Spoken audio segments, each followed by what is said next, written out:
Hello बच्चों, कैसे हैं आप सभी। उम्मीद करती हूँ आप सभी बहुत अच्छे से होंगे। कक्षा की शुरुआत करते हैं। पाठ है हमारा आज का वचन यानी कि नंबर। शब्द के उस रूप को जो किसी वस्तु के एक से अधिक होने का बोध कराता है वचन कहलाता है। इन वाक्यों को पढ़िए। बच्चा रोता है, बच्चे रोते हैं। लड़की पढ़ती है, लड़कियां पढ़ती है। कुत्ता दौड़ता है, कुत्ते दौड़ते हैं। यहाँ बच्चा, लड़की तथा कुत्ता शब्द संख्या में एक होने तथा बच्चे, लड़कियां तथा कुत्ते शब्द संख्या में एक से अधिक होने का बोध करा रहे हैं। वचन के भेद यानी काइंड्स ऑफ नंबर। वचन के दो भेद होते हैं, एक वचन और बहुवचन। यानी एक घोड़ा और तीन घोड़े। एक वचन सिंगुलर नंबर, संज्ञा के जिस रूप से एक वस्तु का बोध हो वह एक वचन कहलाता है, जैसे घोड़ा, आंख, पुस्तक। बहुवचन प्लूरल नंबर, संज्ञा के जिस रूप से एक से अधिक वस्तु का बोध होता है वह बहुवचन कहलाता है, जैसे घोड़े, आंखें, पुस्तकें।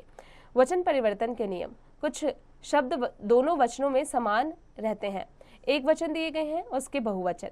वक्ता, वक्ता, मनुष्य, मनुष्य, भालू, भालू, चाचा, चाचा, पुरुष, पुरुष, श्रोता, श्रोता, कवि, कवि, बुद्धू, बुद्धू, माता, माता, साधु, साधु, दृष्टा, दृष्टा, प्रभु, प्रभु, दाता, दाता, दादा, दादा, जनता, जनता। दीर्घ अकारांत पुल्लिंग हिंदी के शब्द के बहुवचन में आ का ए में हो जाता है, जैसे भैंसा, भैंसे, घोड़ा, घोड़े, गधा, गधे, चूहा, चूहे, मटका, मटके, घड़ा, घड़े। ह्रस्व अकारांत स्त्रीलिंग शब्दों के अ का बहुवचन में ए हो जाता है। रात, रातें, गाय, गाय, आंख, आंखें, टांग, टांगे, पुस्तक, पुस्तकें, बात, बातें, पूछ, पूछें, जीभ, जीभे, लात, लाते। दीर्घ आ वाले स्त्रीलिंग शब्दों के साथ ए जोड़ देते हैं और इया वाले शब्दों को इया कर देते हैं।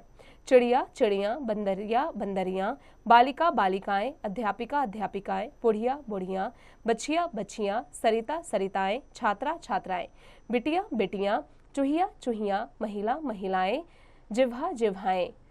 छोटे ई और बड़े ई से समाप्त होने वाले स्त्रीलिंग शब्दों के छोटे ई और बड़े ई के बदले बहुवचन में इया हो जाता है।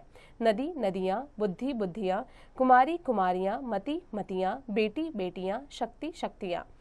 छोटे ऊ और बड़े ऊ से समाप्त होने वाले स्त्रीलिंग शब्दों के साथ ऐन जुड़ जाता है और दीर्घ बड़े ऊ को ह्रस्व हो जाता है। धेनु, धेनुएं, गौ, गौएं, वस्तु, वस्तुएं, बहु, बहुएं, रज्जु, रज्जुएं, धातु, धातुएं, वधु, वधुएं, जूं, जूएं, मृत्यु, मृत्युएं।